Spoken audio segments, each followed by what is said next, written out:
saluran YouTube Dewi Surya 2. Kami harap kita semua dalam keadaan sehat untuk dapat menjelajahi sejarah kerajaan yang pernah berdiri di Nusantara yang tentunya menarik bersama channel kami.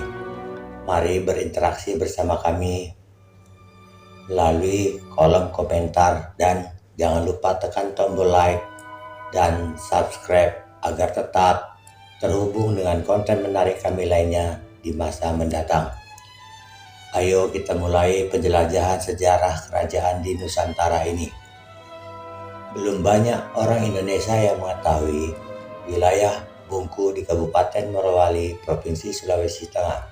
Padahal wilayah yang terdiri dari berbagai pulau ini memiliki pemandangan alam yang indah dengan penduduk yang terdiri dari berbagai latar belakang agama dan suku yang berbeda.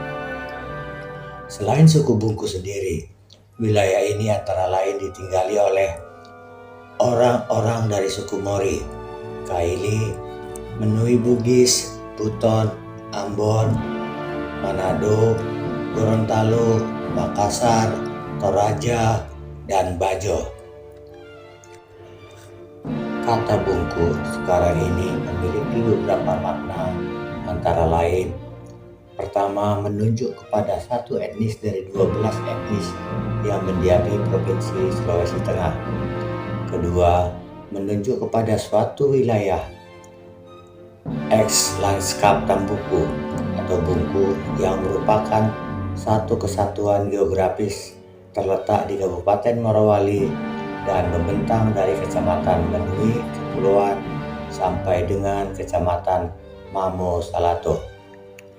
Menurut cerita yang berkembang oleh masyarakat Bungku bahwa kerajaan Bungku dahulu diperintah oleh raja-raja yang berasal dari keturunan leluhur yang sama, mulai dari raja pertama sampai dengan raja ke-13 sebagai raja terakhir hingga Indonesia merdeka. Raja pertama kerajaan Bungku adalah marhum Sangyang Kinambuka. Ayahnya bernama Sangya Oheo dan ibunya bernama Pengguluri. Adapun istri dari Sangyang Kinambuka adalah Wendoria Gelar Apuboki, keturunan Mokole Leredi Rauta.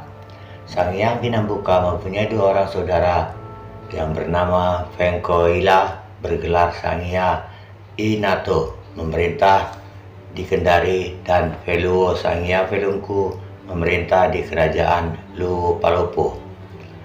Kerajaan Bungku ini berdiri sebagai akibat dari sikap kesewenang-wenangan pemerintah Hindia Belanda yang ingin mengikat seluruh kerajaan yang ada di wilayah Sulawesi Tengah dalam sebuah perjanjian yang hanya menguntungkan sebelah pihak saja, yaitu pihak kolonial.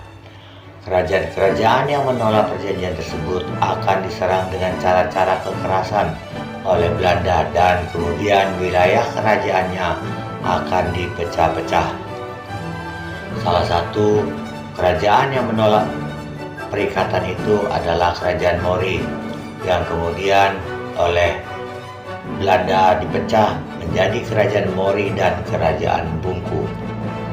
Namun pada perkembangan selanjutnya, ketika kekuasaan penjajah Belanda sudah semakin kuat, pada tahun 1905 Pulau Sulawesi dibagi menjadi dua provinsi, yaitu Provinsi Sulawesi Selatan dan Provinsi Sulawesi Utara. Batas kedua provinsi tersebut adalah Pegunungan Tokolekayu di sebelah selatan Danau Poso. Provinsi Sulawesi Selatan dengan ibu kotanya Makassar dipimpin oleh seorang gubernur, dan Provinsi Sulawesi Utara dengan ibu kotanya Manado dipimpin oleh seorang residen.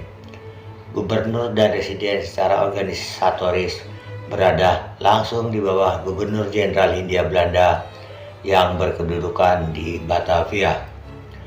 Pada periode tahun 1903 hingga tahun 1918, Provinsi Sulawesi Tengah yang kita kenal sekarang ini sebagian termasuk dalam wilayah Keresidenan Sulawesi Selatan, dan sebagian lagi termasuk wilayah Keresidenan Sulawesi Utara. Yang termasuk wilayah Sulawesi Selatan adalah Onderafdeling Kolondale yang terdiri dari Kerajaan Mori dan Kerajaan Bungku.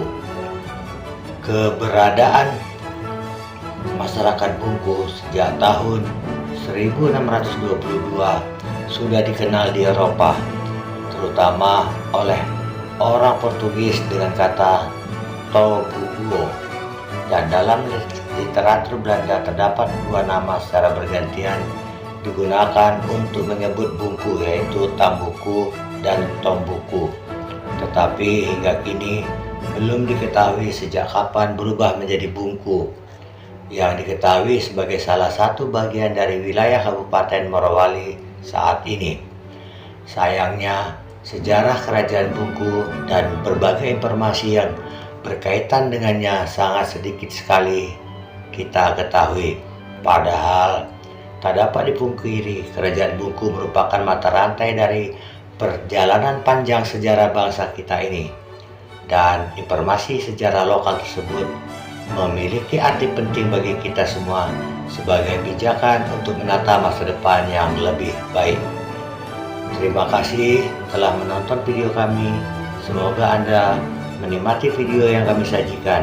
Jangan lupa tekan tombol like dan subscribe agar tetap terhubung dengan konten menarik kami lainnya di masa mendatang.